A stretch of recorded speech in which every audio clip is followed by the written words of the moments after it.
আল্লাহ তাআলা সূরা হাদীদের ৪ নম্বর আয়াতে বলেন, ওয়াহুয়া মাআকুম আইনামা কুনতুম।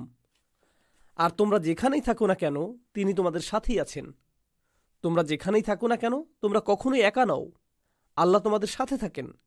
তিনি তোমাদের দেখছেন, তিনি তোমাদের রক্ষা করছেন, তিনি তোমাদের কার্যক্রম প্রত্যক্ষ করছেন, তিনি তোমাদের পরীক্ষা করছেন প্রতিনিয়ত। আমি কখনোই একা নই। আমি আমার রুমের ভেতরে একা নই, আমি আমার ক্যাম্পাসে একা নই, আমি আমার গাড়ির ভেতরেও একা নই। আমরা কখনোই নিঃসঙ্গ নই। আল্লাহ শপথ করে বলছি, যদি আমরা শুধু একটি আয়াত অন্তর দিয়ে উপলব্ধি করতে পারতাম, এটি এমনকি পূর্ণাঙ্গ একটি আয়াতও নয়, একটা আয়াতের অংশ বিশেষ মাত্র। ওয়াহুয়া মাআকুম আইনামা কুনতুম। তোমরা যেখানেই থাকো না কেন তিনি তোমাদের সাথেই আছেন।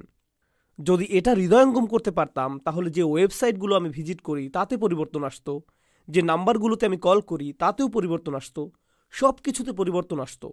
বস রুমে থাকলে কর্মচারীরা কি সাবধানতামূলক আচরণ করে? তারা সতর্ক হয়ে যায়, তাই না?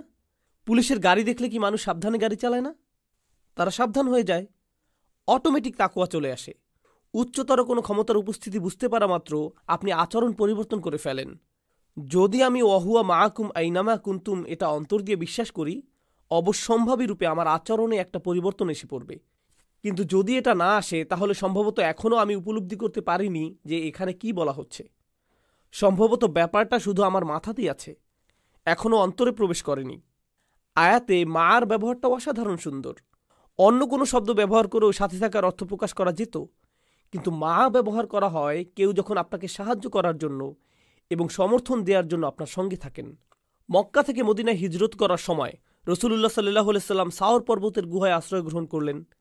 গুহার মুখের কাছে শত্রুরা এসে পড়লে আবু বকর রাদিয়াল্লাহু তাআলা আনহু উদ্বিগ্ন হয়ে ওঠেন। তখন রাসূল সাল্লাল্লাহু আলাইহি সাল্লাম কি বলে আবু বকরকে সান্ত্বনা দিয়েছিলেন? তিনি বলেছিলেন, লা তাহজান ইন্নাল্লাহা মাআনা।